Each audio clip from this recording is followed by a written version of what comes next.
Do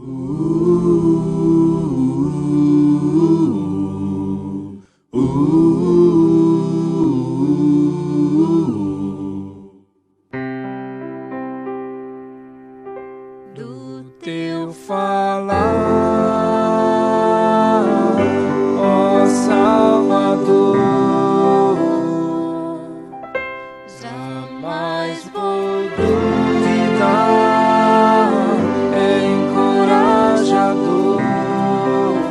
Alimento Diário, série Deus nos chama para o seu reino e glória. Título do volume 5: Tão grande salvação. Autor Esdras Mar.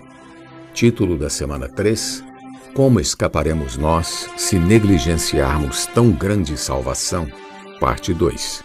Segunda-feira, ler com oração Hebreus capítulo 2, versículo 3, que diz: Como escaparemos nós se negligenciarmos tão grande salvação? A qual, tendo sido anunciada inicialmente pelo Senhor, foi-nos depois confirmada pelos que a ouviram. Deus preparou para nós uma grande e gloriosa salvação. Nesta semana apreciaremos mais um pouco a grande e gloriosa salvação que Deus preparou para o ser humano, a qual inclui a salvação eterna e a herança do galardão do reino. Entenderemos também a importância da volta às reuniões presenciais, dado o recuo da pandemia em alguns estados e o desenvolvimento de um viver normal que nos conduzirá ao descanso e à glória do Senhor. Vamos desvendar mais o fato de que o homem foi criado de uma maneira muito especial, tendo-lhe Deus concedido a liberdade para que o escolha de livre e espontânea vontade. Além disso, receberemos mais advertências a respeito do perigoso veneno da serpente, que nos desconecta de Deus, pois coloca em dúvida a sua palavra. Por fim, desfrutaremos a preparação divina por 4.000 anos de uma vacina, o maravilhoso Cristo que vence o pecado. Graças a Deus. Daremos continuidade à mensagem intitulada Como escaparemos nós se negligenciarmos tão grande salvação, baseada em 1ª e 2ª Tessalonicenses. Os tessalonicenses experimentaram uma salvação dinâmica, porque a valorizaram e passaram a imitar o apóstolo Paulo, pois viram que ele desfrutava o Senhor e vivia conectado com Deus. Por essa razão, em pouco tempo, a igreja em Tessalônica tornou-se um modelo para as demais igrejas da Macedônia e da Acaia. O procedimento sincero e honesto manifestado no viver dos apóstolos e a palavra que pregavam proporcionaram aos tessalonicenses essa salvação dinâmica. Percebemos isso pelo registro de que eles deixaram os ídolos e se converteram para servir ao Deus vivo e verdadeiro. A esperança deles não estava nas coisas terrenas, mas na vinda de nosso Senhor Jesus Cristo. Desse modo, a igreja em Tessalônica foi estruturada sobre o tripé de fé, amor e esperança. O conteúdo da pregação dos apóstolos tinha a luz da verdade. Para aguardardes dos céus o seu Filho, a quem ele ressuscitou dentre os mortos, Jesus, que nos livra da ira vindoura.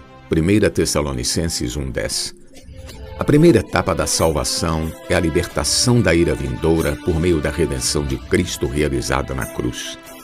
Mediante a redenção, nossos pecados foram perdoados e estamos livres da condenação e da ira de Deus. Portanto, a expressão tão grande salvação tem 2 etapas. A primeira, como já vimos, foi realizada por Jesus na cruz e nos livra da ira vindoura e do lago de fogo.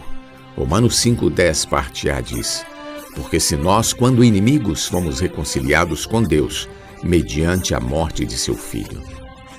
Jesus Cristo, como Filho de Deus, esteve na terra por 33 anos e meio e morreu na cruz como Cordeiro de Deus para obter o perdão de nossos pecados.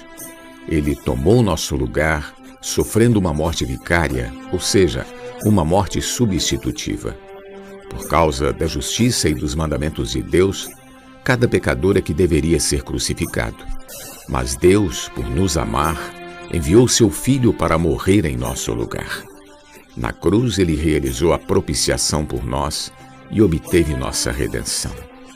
Agora estamos reconciliados com Deus. Não somos mais seus inimigos, mas nos tornamos filhos de Deus. Que maravilha! A segunda etapa da salvação está em Romanos capítulo 5, versículo 10, parte B, que diz: muito mais, estando já reconciliados, seremos salvos pela sua vida. O processo da salvação continua e inclui a justificação subjetiva, a santificação, a transformação, a conformação e a glorificação.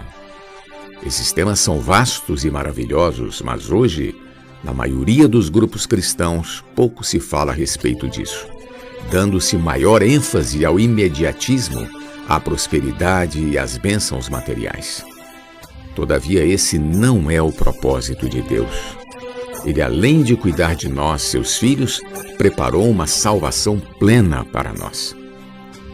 A respeito da primeira etapa da salvação, Paulo escreveu em 1 Tessalonicenses capítulo 1, versículo 10: para aguardardes dos céus o seu Filho, a quem ele ressuscitou dentre os mortos, Jesus, que nos livra da ira vindoura.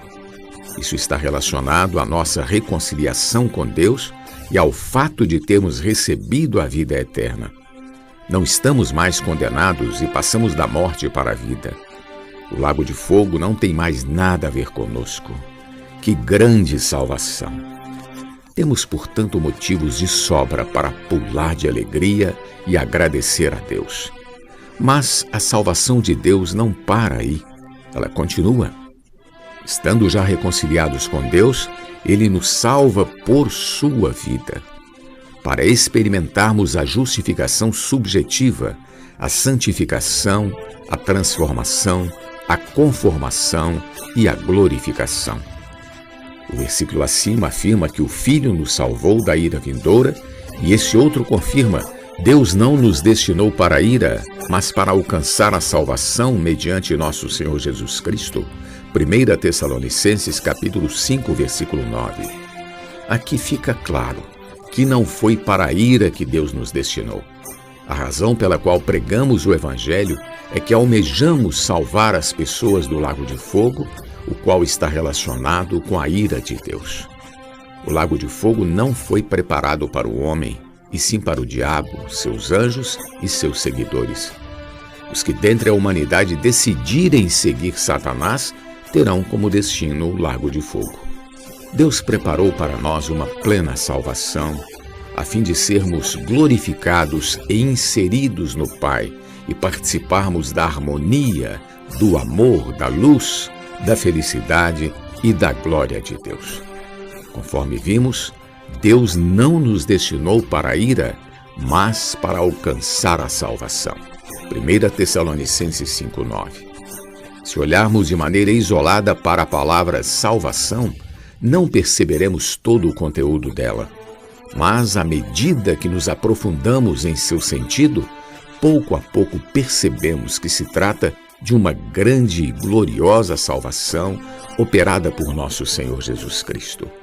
Por isso, precisamos questionar-nos: como escaparemos nós se negligenciarmos tão grande salvação? Que o Senhor nos abençoe. Pergunta de hoje: por que a salvação é chamada de tão grande salvação? Jesus Cristo é o nosso Senhor. Do teu falar, ó Salvador, jamais vou duvidar, é encorajador, fiel me faz andar, faz tua glória eu ver, o mal vem derrotar. Fiel me faz andar, faz tua glória eu ver, o mal vem derrotar.